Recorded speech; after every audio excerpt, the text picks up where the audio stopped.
Benny's having some people over here at the house tonight, and he'd like to know if you would come. Uh-oh. Miss Young, Mr. Benny told me to tell you that would be after dinner. That's right. Bye-bye.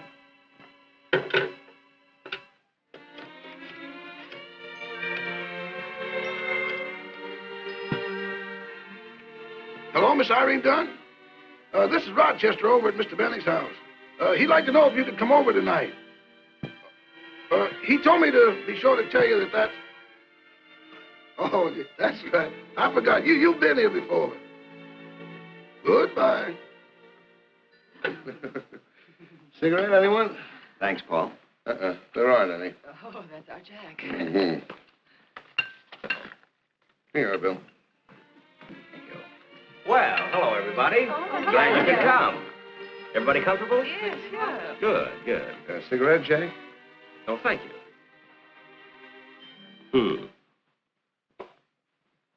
Now, the reason I asked you all over here is because I want you to meet Father James Keller, who is coming by in just a few minutes. He wants to talk to you about making a movie.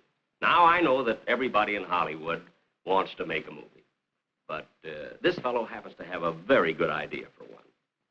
You see, Father Keller is the head of the Christophers.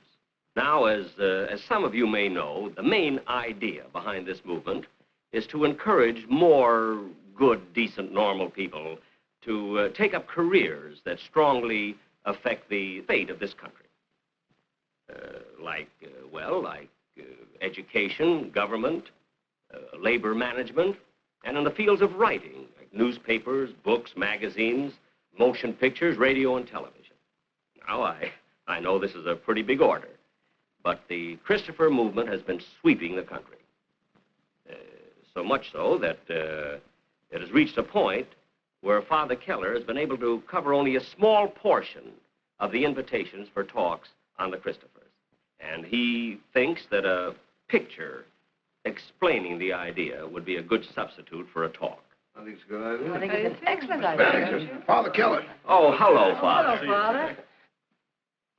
I suppose Jack told you that the chief purpose of the Christophers is to get more people of high purpose into the vital fields that affect, for better or for worse, the lives of the majority of mankind.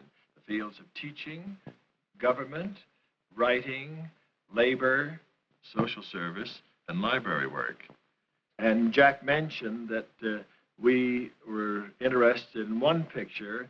As a matter of fact, I'd be interested in lots of pictures on the Christopher idea, because I don't know of any medium in which we could reach the millions of people more effectively through the motion pictures.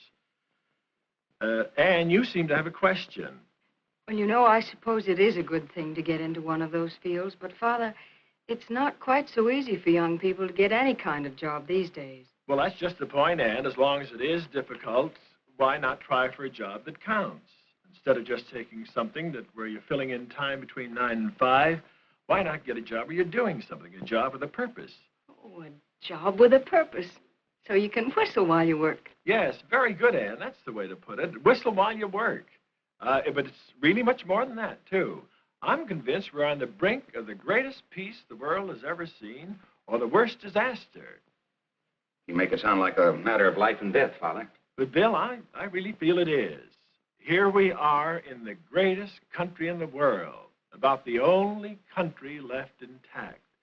And whether we like it or not, I'm afraid, as America goes, so goes the world. Why, Father, that's a frightening thought. Yes, Loretta, but a glorious challenge. It's a wonderful time to be alive. Just think, a little handful of people can change the whole course of history. Well, maybe more than a handful. I mean, just that, a handful. 1% is nothing more than a handful. And just think what that 1% has been doing to mess up the world. And they get in the fields that count. That's right. You never see any of those, pardon me, Father, chaps out at the ball game selling hot dogs. No, you don't. You're right you are, Paul. They're in there pitching. Call them what you like, they have one thing in common. They hate the basic truth on which our nation is founded, that every human being is a child of God, that he gets his rights from God, and that the purpose of state is to protect those God-given rights. every one of them, get into fields where they can eliminate that truth. So the purpose of the Christopher movement is to spark enough people to get them into the same fields and work as hard to build as they do to destroy. Yes, Bill, that's just it. I'm really convinced that we can find enough people who will be fired with the love of God and country, who will gladly get into these vital fields, dedicate their lives, and get into government and teaching and all the rest of these important spheres, and work hard to keep in there that basic truth in which our country is founded, to be for what these other people are against. The number one item is the Declaration of Independence. No, that's not everything, but it's mighty important.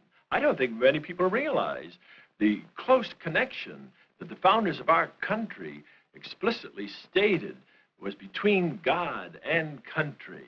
Over and over again, they emphasized that was the cornerstone of our liberty.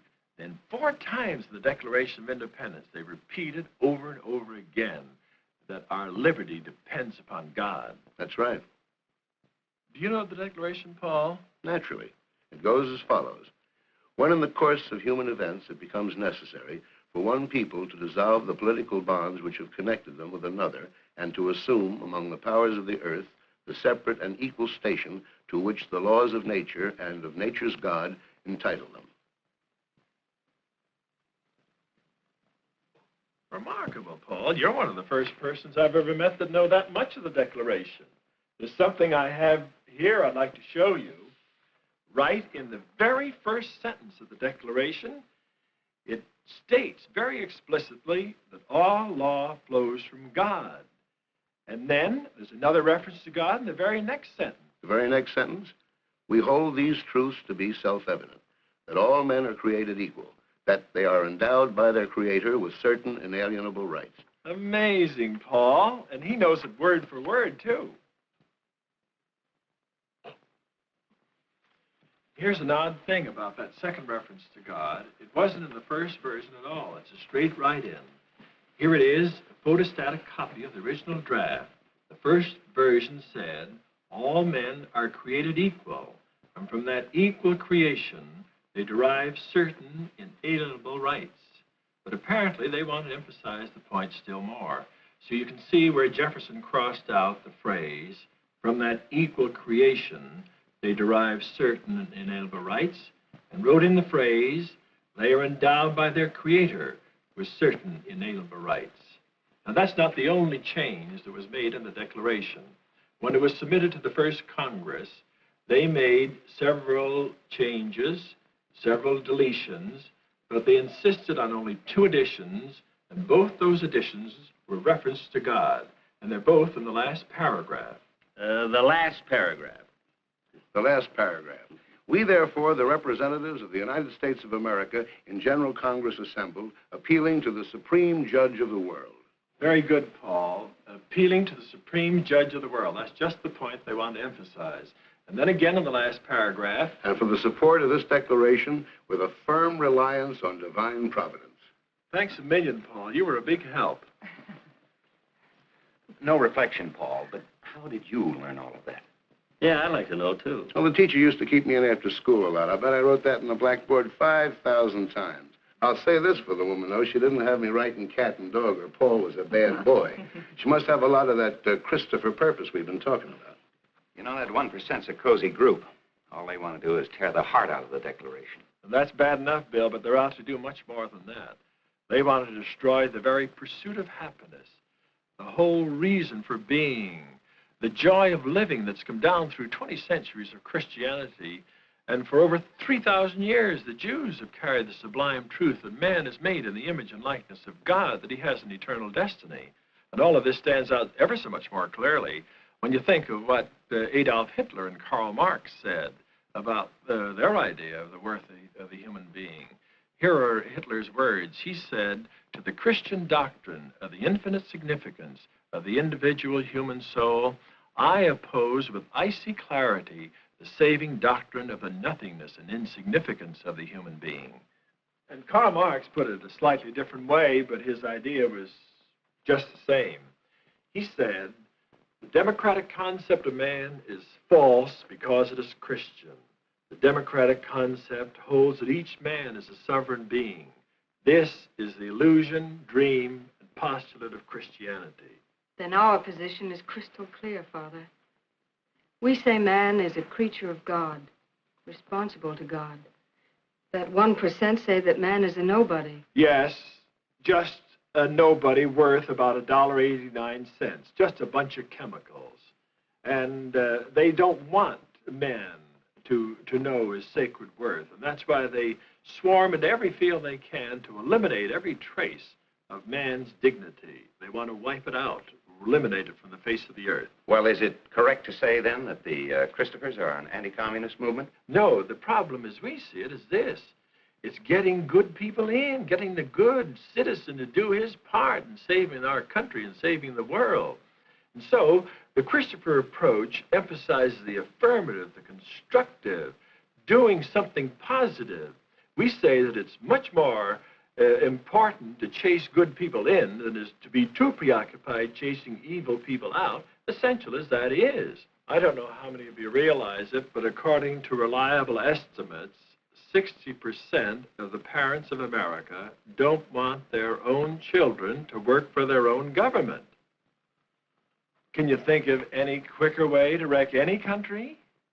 Then, on top of that, 1 million teachers are needed in the schools of America.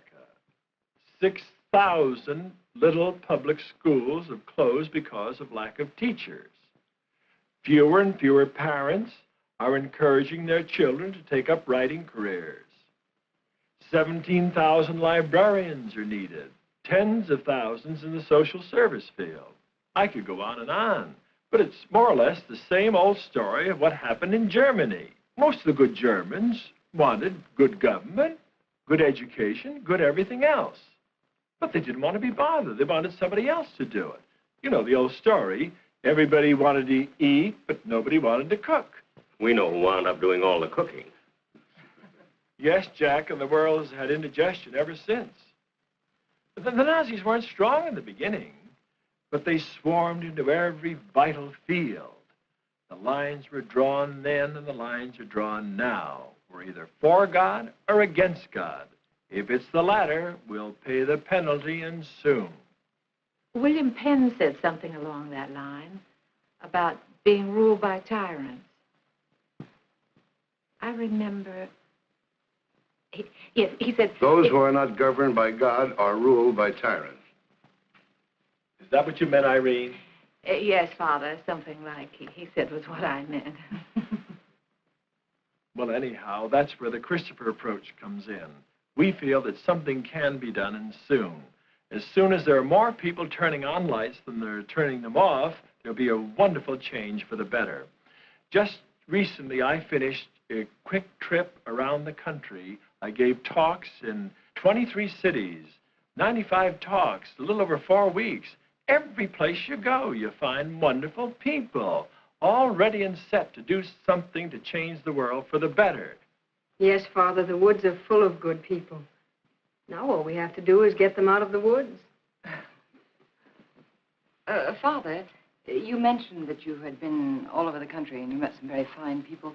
Could you give us an example, for instance, of some constructive thing that has been done? I certainly can, Loretta. I can give you hundreds of them. But here's one that I think will interest you in particular. I was down in Texas not long ago, and I met this 23-year-old Baptist school teacher. She said she'd read an article about the Christophers in a magazine.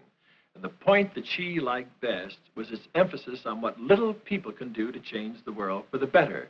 She said, and it was wonderful to hear the way she said it, she said, you know, for the first time in my life did I realize a little person like myself counts. And then she went on to explain that she was teaching in schools. It was hard work and so forth. But she said, most of the girls I know are getting out of the teaching field. They say there's not enough money in it. The pay is too low. Well, after all, Father, they do have a point. They don't make very much money, do they? That's right. Well, there's something in Father, there. is it even a living wage? Well, I think for most it is, Loretta. It's a living wage, but for many not. And that's part of our job, to get a better wage for them, too. But this girl had a very fine solution for the present. She said she was going to stay in there teaching. And moreover, and this was the important point, she said, I'm going to become a committee of one. and get as many girls as I can to get in the teaching field. It was wonderful to hear her enthusiasm. And then she said, I got my first recruit yesterday. Father, tell them one about the young fellow in the gas station. Oh, yes, there's a nice point to that story, Jack. This young Negro student was working his way through college, trying to support his family. He had a job at a filling station. A little bit of prejudice developed, and about 10 or 12 people stopped buying gasoline. The man, the owner of the station, was quite worried. It was only a small business that he had, and he felt that he had let the man go. Word got around, and this little housewife heard about it, and she felt she should do something. She'd caught this Christopher idea. She should reach out to the world, and here was a specific opportunity. So in a very nice way, she walked down to the station and asked him if there was anything she could do. And this man was so surprised. He said, well, you're the first one that's offered to do anything. Everybody's complaining. Nobody's doing anything. But she said, how many customers would you lose if you kept him? Well, he said, I don't know, about 20 maybe. She said, if I go out and get you 20 new customers, will you keep him? He said, I certainly will. She went out and got 25 new customers. One of the big magazines picked up the story and carried it to at least 15 million readers. I dare say that maybe 1 million people have done things through her example. She wanted to reach the world. Well, she did reach the world. Father, I read a story in Reader's Digest about that Russian school teacher, Madame Kosenkina, wasn't that her name? Now, wasn't that in some way connected with the Christophers? I think that's an ideal story to illustrate what one little person can do.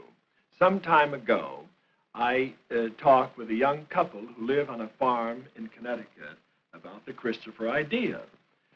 This young couple have a wonderful farm, 6 children and 64 cows. And when I talked about the Christophers to this lady, she said, listen, we got enough to do right here. And furthermore, we're buried off here in the middle of Connecticut. And I said to her, I said, well, I don't care whether you're buried in the middle of Alaska. You can still do something to help the world. The world needs people like you. Well, I thought I'd hear nothing about it. 6 months later, she was sitting at breakfast with her husband and read in the morning paper about this Madame Kosenkina, the Russian school teacher who'd been taken a prisoner.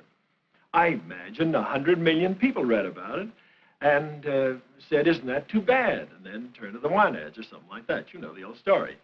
She turned to her husband. She says, Dan, we can't allow a thing like this to happen in our country. Let's do something about it. He said, fine, I'm with you. Her brother, a young lawyer, came up from New York for a quiet weekend. No sooner does he get in the house than Louise goes right at him. She says, Peter, we must do something to help that poor school teacher. He wants to get out of it. He says, forget it. After all, it's not our business. And she turns to him. She says, it isn't our business? If it isn't our business, whose business is it? Well, he was sparked. He went right through with it. He got a group in New York to help him obtain a subpoena. He carried it himself over to the Russian consulate. He stood across the street wondering how he would ever get in the hands of the Russian consul general. He was standing there hoping and praying for something to happen. Something did happen. Up drove the Russian consul general, steps out of his car, hurries up to the front door, and fortunately left his key inside.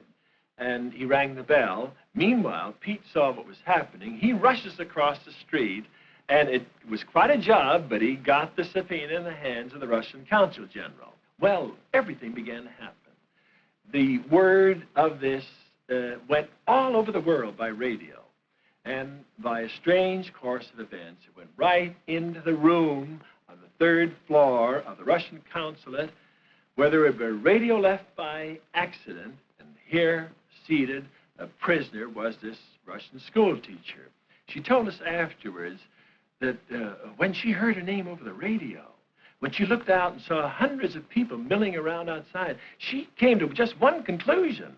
Somebody in America was fighting for her. She didn't know who it was. But it thrilled her so much, she just wanted to jump into America. But how could she do that? She went to the window, and she looked out. Here she was on the 3rd floor. But that wouldn't stop her. Nothing was going to stop her if she could just save her life. Anything. She saw a wire stretched across the courtyard. She felt if she could only hit that, might break her fall and save her. She jumped. She nearly tore off her hand, but it broke her fall, and she was very seriously injured. It took her months to recover.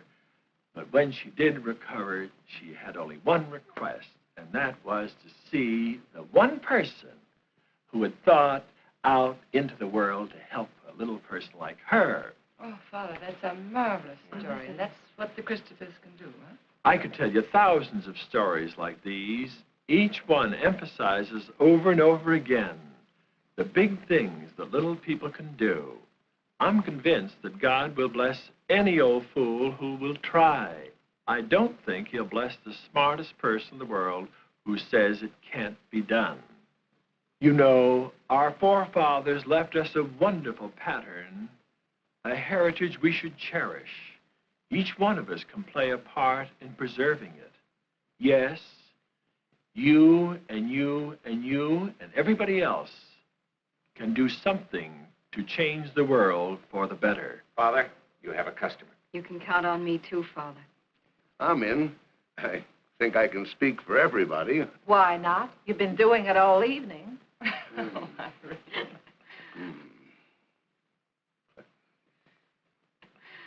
Father, I think what Paul means is that you don't have to take a vote. You can have a boost from all of us here. Because I really believe that everybody here is thrilled with the idea that all over the country are simple enough and wise enough to know that if you don't belong to the human family, you don't belong to anything. Well, in other words, if you don't stand for something, you fall for anything. That's right, Loretta. Very true. Oh, here's a telegram, Father Keller. Oh, Rochester, thank you. Would you mind holding this, please? Not at all.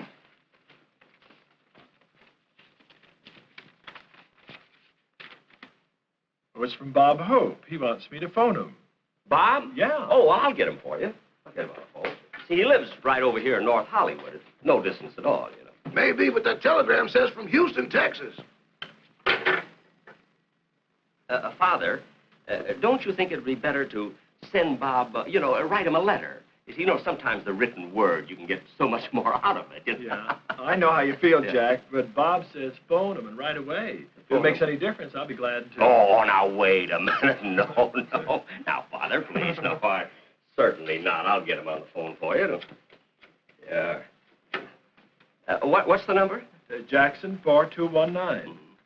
Houston, Texas. I know about Houston. I know it. Oh, operator, I'd like to get Mr. Bob Hope, please, in Houston, Texas. Yeah, the number is Jackson 4219. Gee, Jack, I hate to put you to this expense. Oh, listen, Father, let me explain something to you. Believe me, on the radio, I'm supposed to be a real cheap, stingy character, you see, but that's only to get laughs, that's all right. You have to get laughs, but don't confuse that with the real me, because in real life, I'm not like that at all, you know.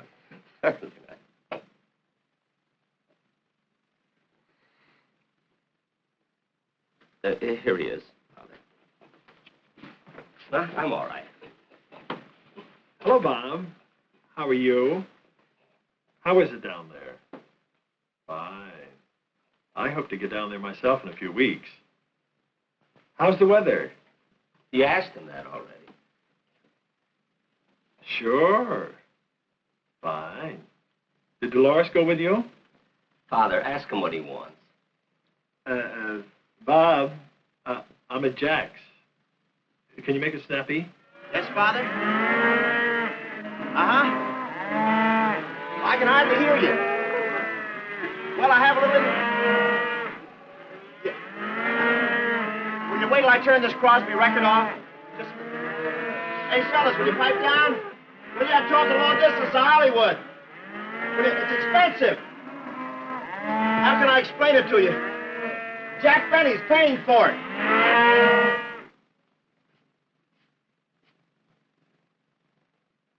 Father, I just saw a miracle.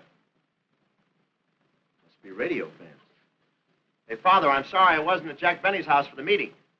I just want you to know I'm behind this project for the Christophers. Well, it seems like a good idea to me, getting the people back to the basic idea behind the Declaration of Independence. Yeah, you couldn't push a better product. Seems to me you don't hear much anymore about the Declaration. All you hear about is the Constitution and the Bill of Rights. Let's not forget for a moment that they don't add up to much if you pass up the Declaration. Yeah, and I'm sure there's a lot of folks here in Texas who'll be behind you. Just their dish. Good luck, Father. Thanks a lot. I'll be seeing you. Bye-bye. Jack, I can't begin to thank you for this. It's marvelous. Don't thank me, Father. I want to thank you for the chance to help out on an idea as important as this. And of all the things you mentioned, the one that stands out in my mind is the part about the Declaration of Independence. Jack, it stood out in somebody else's mind, too. I wanted to tell the rest about it, but I didn't dare take any more of their time. I have a copy here of Lincoln's lost speech. If I may, I'd leave it with you. Notice his magnificent language. Just read a bit of that. 1858. This was their lofty and wise and noble understanding of the justice of the Creator to his creatures, to the whole great family of man. In their enlightened belief, nothing stamped with the divine image and likeness was sent into the world to be trodden on and degraded and imbruted by its fellows. Now, my countrymen, if you have been taught doctrines which conflict with the great landmarks of the Declaration of Independence, if you have listened to suggestions which would take from its grandeur and mutilate the symmetry of its proportions, if you have been inclined to believe that all men are not created equal in those inalienable rights enumerated by our Charter of Liberty, let me entreat you to come back. Return to the fountains whose waters spring close by the blood of the Revolution. Think nothing of me. Take no thought for the political fate of any man whomsoever, but come back to the truths that are in the Declaration of Independence. Do not destroy the immortal emblem of humanity, the Declaration of Independence. God bless you, Jack. God bless you too, Rochester. Thank you.